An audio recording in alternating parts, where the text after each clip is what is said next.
नमस्कार। जय गुरुदेव, जय गायत्री माँ। पंडित श्री राम शर्मा चार वांग्मय 32 रामायण की प्रगतिशील प्रेरणाएं स्वाध्याय के क्रम में आज हम पढ़ेंगे पृष्ठ क्रमांक 2.139। प्रसंग है सद्बुद्धि की अनिवार्यता और महत्ता। विधि हरिहर माया बड़ई भारी, सो न भरत मति सकई निहारी। सोमति मोहि कहत कर भोरी, चंदन कर कि चंड कर जोरी। किंतु जहाँ बुद्धि आदर्शनिष्ठ नहीं होती वहाँ पर व्यक्ति को भटकती देर नहीं लगती।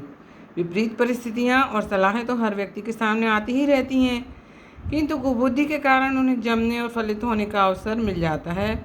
मनुष्य को कष्ट और अपयश की ओर धकेल देने वाली कुबुद्धि ही होती है। राम वन प्रसंग में कैकेयी और मंथरा की कुबुद्धि ही अनर्थ का कारण बनती है। तुलसीदास जी कहते हैं कि विपत्ति रूपी बीज कुमति रूपी भूमि में ही जमता है। विपत्ति बीज बरसा ऋतु चेरी, भूई भई कुमति कैकेयी केरी। पाई कपट जल अंकुर जामा, बर दो दल दुख फल परिणामा।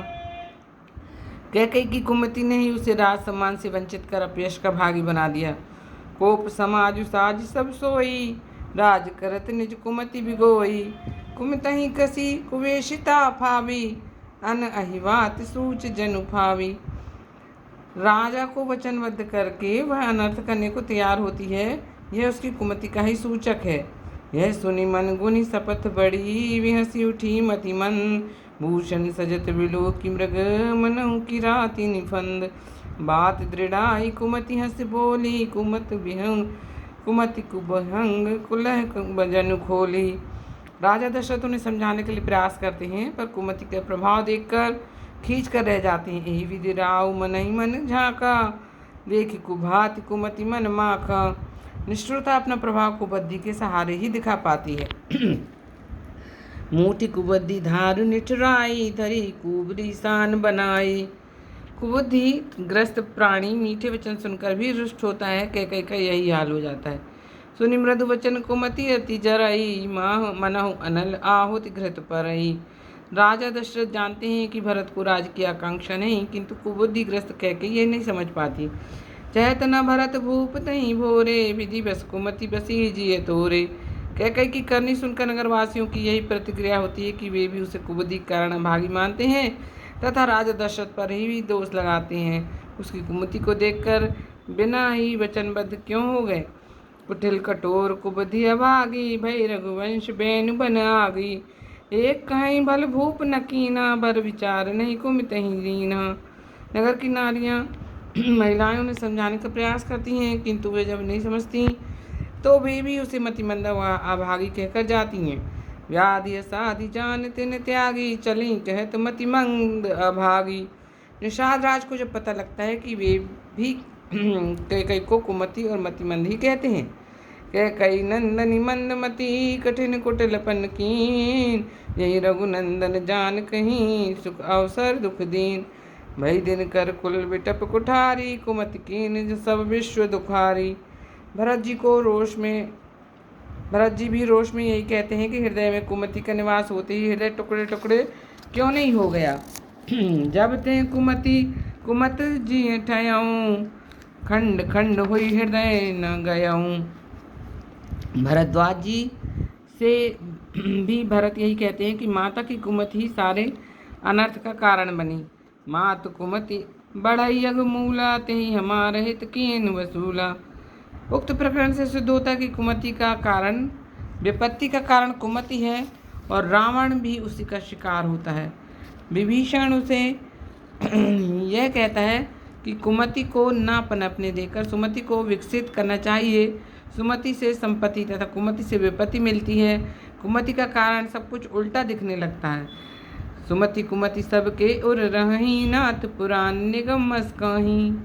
जहाँ सुमति तह संपत्ति नाना, जहाँ कुमति तह विपत्ति निदाना। तब उर कुमति बसी विपरीति, हित अनहित मानो रिप प्रीति। मंदोदरी ने कई बार समझाने पर भी जब रावण इतने स्पष्ट कथन पर भी ध्यान नहीं देता तो वे समझ लेती है कि वह नष्ट ही होना चाहता है। मंदोदरी मन मह अस ठयऊँ, पियहि काल बसमति भ्रम भयऊ। क्योंकि उसका विश्वास है कि मति भ्रम ही दुर्गति का कारण है। सद्बुद्धि का लुप्त हो जाना ही नाश का प्रत्यक्ष चिन्ह। वह कहती है, काल दंड गई काहू न मारा, धर्म हरई धर्म बल बुद्धि विचारा, निकट काल जही आवत साई, तेई भ्रम तो होए तुम्हारे ही नाई। यही निष्कर्ष हनुमान जी भी निकालते हैं। रावण शेखी बघारते हुए सेना सहित श्री राम को मारने की बात कहता है तो स्पष्ट कह देते हैं कि तेरी बुद्धि भ्रमित हो गई है, यह मैं समझ गया। तू जो कहता है उसका उल्टा ही होगा। उल्टा हुई है कहे हनुमाना, मति भ्रम तोर प्रकट में जाना। काकभूषुंडी जी कलि वर्णन में ऐसे मूर्खों पर व्यंग करते हैं जो अपनी कठोर बुद्धि के द्वारा ही सुख की आकांक्षा करते हैं। सुख चाहई मूढ़ न धर्म रता, मति थोरी कठोरी न कोमलता। उन्हें भी शिव जी का श्राप नीच मति के कारण ही उठाना पड़ा था। वे अपनी उस समय की स्थिति बताते हुए कहते हैं, मैं खल मत संकुल मति, नीच जाति बस मोह, हरिजन देखे जरऊँ करऊँ विष्णु कर द्रोह। मनुष्य को पतित बनाने वाले कषाय कल्मशों के निवारण में सुमति पूर्ण असमर्थ है। मानसकार ने दोषादि को काल नेमी और सुमति को हनुमान की उपमा दी है। काल नेमी कलि कपट निधानु, नाम सुमति समरथ हनुमानु। संसार समर में बुद्धि को प्रचंड शक्ति माना गया है। विजय रथ प्रसंग में भी श्री रामचंद्र जी विभीषण को यह मर्म बतलाते हैं, दान दरस बुद्धि शक्ति प्रचंडा, वर विज्ञान कठिन को दंडा। जिस प्रकार कुमति में विपत्ति के बीज फलते हैं, उसी प्रकार सुमति सत् प्रवृत्तियों के लिए उचित भूमि सिद्ध होती है। सुमति भूमि थल हृदय अगाधु, वेद पुराण उदधि घन साधु, मेघा मही गति सो जल पावन, सकली श्रवण मग चले सुहावन। भक्ति रूपी मणि प्राप्त करने की विधि बतलाते हुए कहा है कि खान में से मणि निकालने के लिए सुमति रूपी कुदाली की आवश्यकता पड़ती है। मर्मी सज्जन सुमति कुदारी, ज्ञान विराग नयन और गारी। मानस रोग प्रकरण में सुमति को सद्ज्ञान बनाने वाली, सद्ज्ञान पचाने वाली शक्ति कहा है। यदि भूख न हो तो भोजन की उपयोगिता नहीं है, रह जाती। भूख के बगैर खा लेने से भी हानि की ही संभावना रहती है।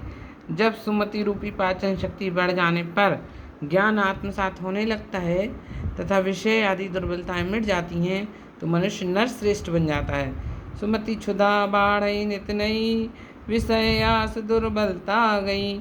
अस्तु सुमति का महत्व हम समझें तथा उसको जागृत करने के लिए प्रयास करें तो सब प्रकार के अभाव मिटाकर सुख समृद्धि सहज ही प्राप्त की जा सकती है।